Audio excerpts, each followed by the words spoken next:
Hi guys, तो आज हम जानेंगे केमिकल पील्स के बारे में क्योंकि ये बहुत ही ज़्यादा इफ़ेक्टिव फार्मूला है और बहुत इजीली आजकल अवेलेबल है मार्केट में। तो इसे यूज़ करने के पहले एज अ क्लाइंट आपको इसके बारे में जानना बहुत ज़रूरी है कि इसके फ़ायदे और नुकसान क्या है और इसे सही तरीका क्या है यूज़ करने का। क्योंकि अगर आपने इसको सही तरीके से यूज़ नहीं किया तो ये आपकी स्किन प्रॉब्लम सॉल्व करने की बजाय उसे और ज़्यादा वर्स्ट कर सकता है। इसीलिए बहुत ज़रूरी है कि आप पहले केमिकल पील को समझें और उसके बाद ही उसे यूज़ कीजिए।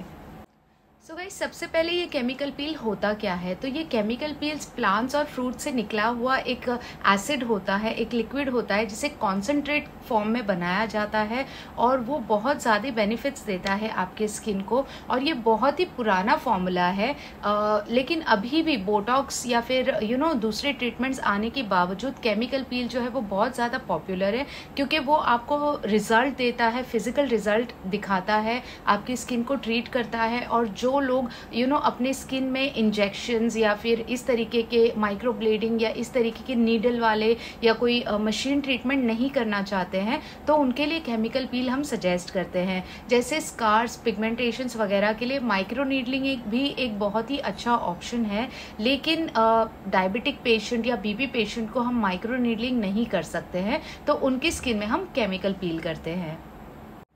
सो गाइस, केमिकल पील पहले सिर्फ डर्मैट्स और डॉक्टर्स ही किया करते थे, लेकिन अब ये बहुत ही इजीली अवेलेबल है पार्लर्स में as well as for the consumers. ये प्रोडक्ट आजकल ऑनलाइन भी अवेलेबल है, आपको मार्केट में इजीली मिल जाते हैं। लेकिन ये कितना सेफ है पर्सनली खुद से यूज़ करना, ये हम जानेंगे वीडियो में आगे, तो आप वीडियो को एंड तक ज़रूर देखिएगा।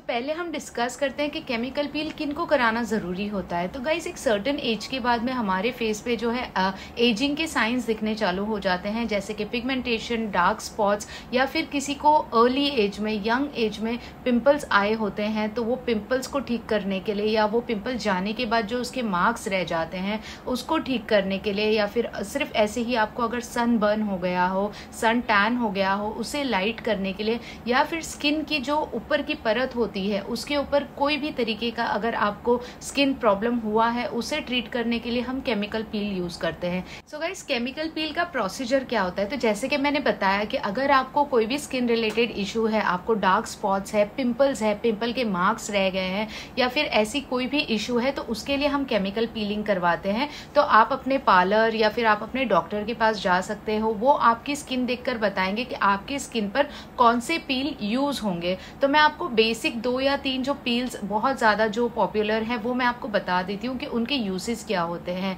तो एक होता है ग्लाइकोलिक एसिड, तो वो हम यूज़ करते हैं जब हमारे स्किन में फाइन लाइंस, रिंकल्स या फिर डलनेस ऐसी चीज़ें होती है। एंटी एजिंग के लिए, टाइटनिंग के लिए हम ग्लाइकोलिक पील का इस्तेमाल करते हैं। अगर हमारी स्किन पर बहुत ज़्यादा एक्ने मार्क्स है या फिर पिंपल्स को हमें ट्रीट करना है, पिंपल्स को हमें सुखाना है, तो उसके लिए हम सैलिसिलिक एसिड पील यूज़ करते हैं। अगर हमारी स्किन सेंसिटिव है और हमें इन सारी प्रॉब्लम्स को ट्रीट करना है तो हम लैक्टिक पील यूज करते हैं जो कि थोड़ा माइल्ड होता है।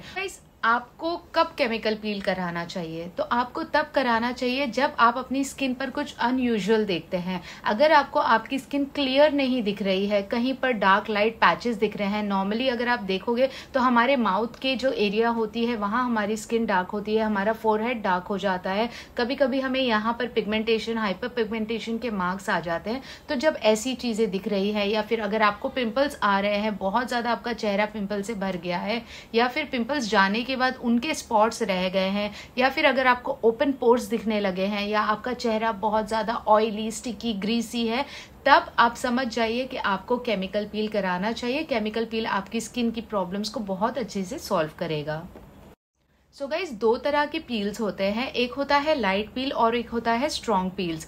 तो लाइट पील हम तब करते हैं जब हमारी स्किन की जो प्रॉब्लम्स है वो थोड़ी सी माइनर होती है, या तो फिर हमारी स्किन के सुपरफिशियल यानी कि अपर लेयर्स पर होती है, तो हम लाइट पील कराते हैं। जैसे कि लाइट फेडेड मार्क्स हमारे एक्ने के जो बहुत पुराने हैं, बहुत कम है, या फिर पिगमेंटेशन जो अभी अभी शुरू हुआ है, या फिर टैनिंग या फिर जो डार्कनेस है वो अभी अभी शुरू हुई है, अभी अभी लेवल उसका शुरू हुआ है, तब हम लाइट पील करते हैं। और स्ट्रॉन्ग पील हम तब करते हैं जब हमारी जो स्किन इशू है ऑलरेडी बहुत बढ़ चुकी है, जो हमारा पिगमेंटेशन है वो हाइपर पिगमेंटेशन हो चुका है, हमारी डार्कनेस बहुत ज़्यादा डार्क हो चुकी है। अब ये लाइट पील्स क्या होते हैं और डार्क पील्स क्या होते हैं? तो लाइट पील जब हम कराते हैं तो वो जब हम अपने फेस पर लगाते हैं तो वो हमारी जो स्किन की ऊपर की डेड स्किन लेयर होती है उसे डिसॉल्व कर देती है, उसे उसे सॉफ्ट करके रिमूव कर देती है। तो वो पील होते हुए या उसका स्किन का छिलका निकलते हुए हमें नहीं दिखता है, लेकिन जो हमारी स्किन की प्रॉब्लम्स होती है वो ऑलरेडी डिसॉल्व हो चुकी होती है। तो इसके कुछ सेशंस जब हम लेते हैं तो वो जो लेयर है डेड स्किन की लेयर वो रिमूव होते होते होते हमारी जो स्किन है वो टाइम टू टाइम क्लियर होती जाती है। और जो स्ट्रॉन्ग पील्स होते हैं उन्हें हम फिजिकल पील कहते हैं, जिसमें आपको एक्चुअल में आपकी जो स्किन है उसका छिलका निकलते हुए दिखता है। यानी कि जब वो पील हम आपकी स्किन पर करते हैं तो 24 आवर्स के अंदर अंदर आपकी जो स्किन है उसका छिलका निकलता है और उससे आपकी जो आपके पिगमेंटेशन मार्क्स या जो डार्कनेस है वो एक्चुअल में पील हो जाते हैं और पीछे से जो है आपकी बेबी स्किन या फिर न्यू स्किन जो रेजुवेनेटेड स्किन होती है वो उभर कर आती है। तो आपकी स्किन पर स्ट्रॉन्ग पील यूज होगा या लाइट पील यूज होगा, ये तो डॉक्टर या फिर डर्मैट या फिर आपके जो ब्यूटी थेरेपिस्ट होंगे वो ही डिसाइड करके आपको बता सकते हैं। अब हम बात करते हैं कंज्यूमर प्रोडक्ट्स की और स्ट्रॉन्ग पील्स की जो हमारे सैलून्स या फिर डर्मैट्स या डॉक्टर्स के पास अवेलेबल होती है। तो अगर हम बात करें कंज्यूमर प्रोडक्ट्स की तो फिर minimalist and the derma company ऐसे ब्रांड्स ने केमिकल पील्स अवेलेबल की है कंज्यूमर्स के लिए, क्लाइंट्स के लिए, जो कि आप घर पर खुद से ही यूज कर सकते हो। पर इसे यूज करने का एक तरीका होता है, केमिकल पील्स के कुछ रूल्स होते हैं जो आपको फॉलो करने होते हैं। अगर आप वो नहीं करते हो तो आपकी स्किन और भी ज्यादा वर्स्ट हो सकती है। तो ये रूल्स क्या है ये मैं आपको बता देती हूँ। तो जैसे कि आपके स्किन पर बहुत ज्यादा पिगमेंटेशन नहीं है, सिर्फ थोड़ा सा स्किन अनइवन वगैरह है या हल्के से स्पॉट्स है या कोई चीज कोई स्किन प्रॉब्लम अभी शुरू हुई है, तब आप ये कंज्यूमर प्रोडक्ट्स घर पे यूज कर सकते हो। सो गाइज, जब भी आप ये पील परचेस करते हो तो इसे यूज करने के पहले बहुत इंपॉर्टेंट है कि आप पैच टेस्ट जरूर कीजिए, क्योंकि सेंसिटिव स्किन पर केमिकल पील्स इरिटेशन दे सकती है, रेडनेस दे सकती है या फिर आपकी स्किन को हल्का सा बर्न कर सकती है। तो इसीलिए इसे यूज करने के पहले हमेशा पैच टेस्ट कीजिए। सेकेंड थिंग, पील करने के पहले मेक श्योर कि आप अपना मेकअप पूरी तरह से क्लीन कर लीजिए। आप क्लेंजिंग करके फिर पील यूज कीजिए तो आपका रिजल्ट और ज्यादा अच्छा आएगा। और क्लेंजिंग से मेरा मतलब है या तो आप फेस वॉश कर सकते हो या फिर आप एक जेंटल जेल फॉर्म वाला क्लेंजर यूज कर सकते हैं। क्रीम फॉर्म में क्लेंजर आप मत यूज कीजिए, ये आपकी स्किन पे लेयर बना देगा और आपकी पील्स जो है वो काम नहीं करेंगी। तो आप जो भी पील यूज कर रहे हो उस पर आप डायरेक्शन पढ़ लीजिए कि आपको कितनी देर तक रखना है, क्या करना है। और पील यूज करने के बाद में you have to make sure कि आप धूप में बाहर ना निकलें, आप गैस के सामने ना जाएं, आप एक्सरसाइज ना करें, आप क्लोरीन वाटर में ना जाएं, आप गर्म पानी से नहाए नहीं, आपके फेस पर गर्म पानी ना गिरे। तो 12 घंटे के लिए आपको इन चीजों का ध्यान रखना है।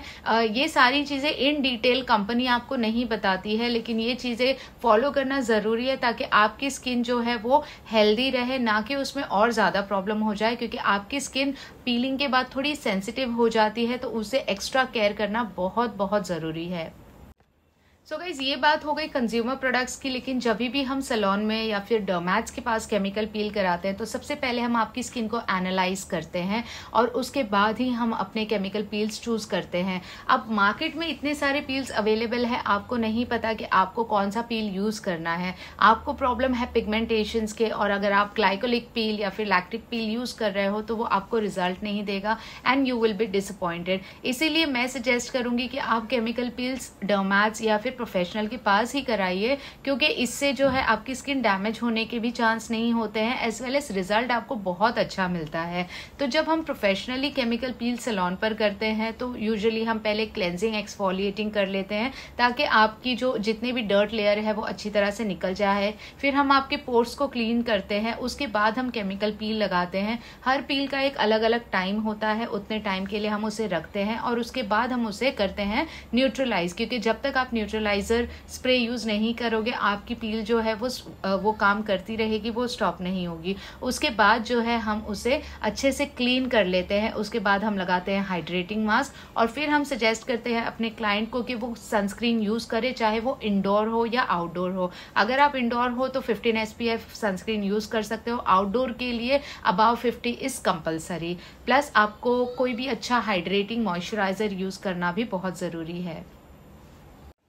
सो गाइज, एक सिंपल सी चीज़ जो आप समझ सकते हैं वो ये है कि अगर आपकी स्किन बिल्कुल क्लियर है, आपको लगता है उस पर कोई भी कोई भी दिक्कत नहीं है, कोई भी स्किन प्रॉब्लम नहीं है, तो आप अपने नॉर्मल रूटीन का फेशियल जो है वो कंटिन्यू रखिए। लेकिन अगर आपको कोई भी एजिंग साइंस या फिर ऐसी कोई प्रॉब्लम दिखती है तो आप केमिकल पील करवा सकते हैं। अगर आप डायबिटिक या फिर आप BP पेशेंट है तो, और आपकी अगर मेडिकेशन का कंटिन्यूस चालू है तो, और अगर आप BP पेशेंट या डायबिटिक पेशेंट नहीं है तो आप दूसरे ऑप्शंस पे भी जा सकते हैं, जैसे कि माइक्रो नीडलिंग, BB ग्लो एटसेट्रास।